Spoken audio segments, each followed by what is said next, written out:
Hi, how you doing? Justin Sandico here and welcome to Essential Blues Lead Guitar. Now over this series of lessons I hope to introduce you to all of the really important concepts, techniques and vocabulary that you need to play blues lead guitar improvised solos. And it's also really important to remember that blues is a really kind of a cornerstone thing for lots of other styles as well. So if you want to get into jazz or you want to get into rock, then having a good grounding of an understanding of the blues vocabulary and the blues styles and techniques is going to hold you really good stead for exploring those other styles later on. I've aimed this course at intermediate level guitar players. Now if you're a real beginner, even if you're really keen to get into the blues lead guitar thing, I would recommend you spend a little bit of time consolidating your beginner skills, that is your strumming and being able to do all your chord changes and stuff, and really you want to have at least started on the intermediate level stuff like bar chords. Just the finger strength that you'll develop over the course of doing bar chords will really help you with your vibrato and understanding where the notes are on the fingerboard a little bit better. It's just generally it's going to be a lot easier if you've started your way down that kind of intermediate level stuff before you get too heavily involved in the blues lead guitar thing.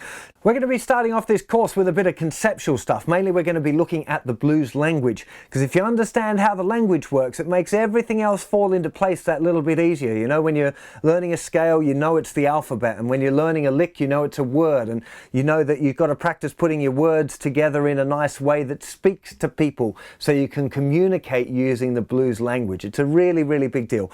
Now we're going to be spending most of the course in the key of A, because I really think it's a good idea to learn all your vocabulary, all your licks, and how to move between different patterns in the one key. Okay, so we're going to be looking at pattern 1 of the minor pentatonic, pattern 2 of the minor pentatonic. We're going to be looking at the blue note and how to incorporate the blue note into both of those patterns. It's kind of like learning the blues scale, but I don't recommend thinking of it so much as its own particular scale. It's just a note that you can incorporate in, but we're going to be talking about that in a lot more detail later in the course.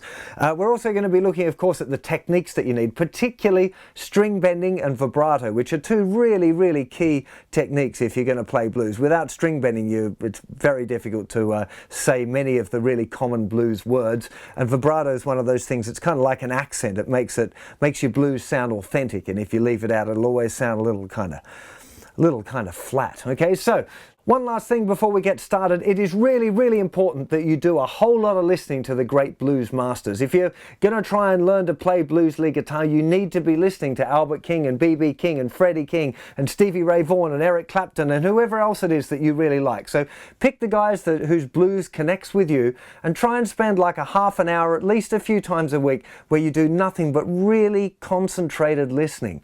Okay, put it on, don't let yourself get distracted. I'm not talking about having it on in the background, but really listening with the headphones on and doing nothing but trying to absorb that language. You know, as we go through the course, you're going to start to see how important that language is, and the best way to learn the language is by listening to the great guys, you know, because they'll teach you stuff that I can't teach you. Little inflection, subtle stuff, how loud or soft things should be, the timing, you know, that stuff you really want to be listening to the proper blues masters. So really don't neglect that essential listening part as well. So let's get started, and I'll see you very soon. Take care. Bye-bye.